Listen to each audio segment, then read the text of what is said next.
ஸ்ரீ சத்ய சாய்பாபாவுக்கு சாய் பக்தர்களால் கோவையில் எழுப்பப்பட்ட கோயிலில் கும்பாபிஷேகம் நடந்தது.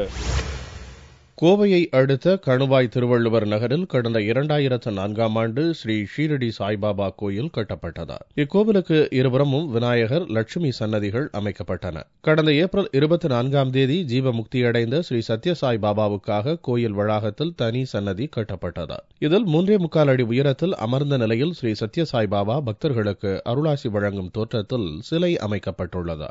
இந்த சிலை ராஜஸ்தானில் வடிவமைக்கப்பட்டு கோவையில் பிரதிஷ்டை செய்யப்பட்டது. கோவையில் முதல் முறையாக அமைக்கப்பட்டுள்ள ஸ்ரீ சத்ய சாய் சன்னதி கும்பாபிஷேக விழா நடந்தது. கும்பாபிஷேக விழாவை ஒட்டி கணபதி ஹோமம், வாஸ்து சாந்தி, யாகசாலை பூஜை, ஹோமங்கள், சதுர்வேத பாராயணம் ஆகியவை நடந்தன. மகா கும்பாபிஷேகத்தை ஸ்ரீ மணிகண்ட சர்மா தலைமையில் சிவாச்சாரியார்கள் நடத்தினர்.